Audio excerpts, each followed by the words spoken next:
Letters of John Nelson Darby, Volume 1, Letter 222E, of 1031. p. 367, R.T. Grant, Beloved Brother, I was very glad indeed to get your letter and hear of the work in Canada, to which, as well as the beloved brethren there, I have become deeply attached. I know not if my years and strength will permit, but I still, if they I do, hope to visit America again, but, if allowed, should think of the States too, but that would properly require a younger, more energetic man, and we must look to the Lord to carry forward His own truth.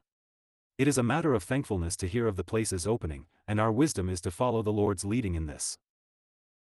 I do trust the blessed Spirit of God will continue His own work in spreading the truth in Canada, for it is God's truth and a blessing from Him, knitting the heart with Him according to His revelation of Himself, though accompanied with trial, as it surely will be. I see, too, the Lord more jealous of any evil among brethren than anywhere. They profess to have more truth, and He will not allow inconsistency with it, judges it, or puts them to shame. It is a blessing, surely, but still a solemn thought. Here the truth is spreading. I do not mean merely the numbers of brethren, and meetings increasing, though that is widely the case. I do not now know them all, but around us people are beginning to feel they are in the last days, and all is moving. They want something real, are holding meetings on the Lord's coming, and the like. The path of the brethren is simple in the midst of all this, to walk peacefully and graciously in the truth, but in it. All this stirs up others, and, feeling justly that the testimony of brethren is at the bottom of it all, they attack them with virulence. We are more hated and less despised than we were. The attacks are violent and unscrupulous, but often defeat themselves, and more strangers come to hear. I have felt the Lord with me since I returned, though a good deal knocked up with accumulated work in this climate. However, I have got on. Here the brethren are getting on happily, and with a deepened tone and more union than when I left. A real difficulty in this immense place where we have now 18 gatherings, is to go on as one, as separate in some sense as if they were 20 miles apart in the country, yet necessarily, all together, from being raised up in the same town. The Lord has graciously provided, too, more visiting, in sending one or two to London. I daily see more how entirely new a place grace has set us in.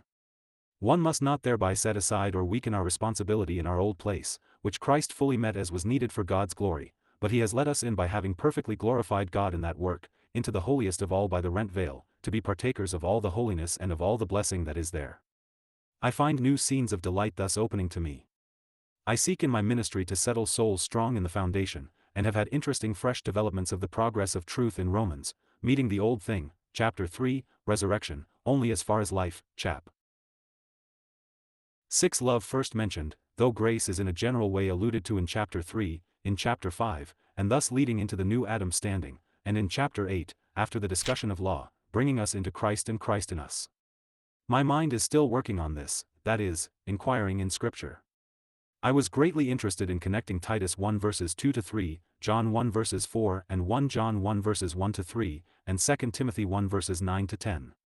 What a character it gives to the life we have now, going into the new and heavenly place by the resurrection of Jesus Christ, before the world, after all its present state, and out of it in spirit now, but, blessed be God, in communion with the Father and His Son Jesus Christ, our conversation and pi omicron lambda tau epsilon upsilon mu alpha in heaven.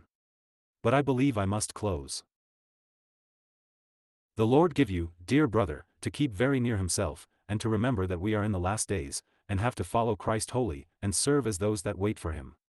Kindest love to the brethren, and the Lord bless your labors. I am finishing with 2 or 3 talking to me. I leave, D.V., for Switzerland tomorrow. Ever, beloved brother. Affectionately yours. London, December, 1863. 51222E.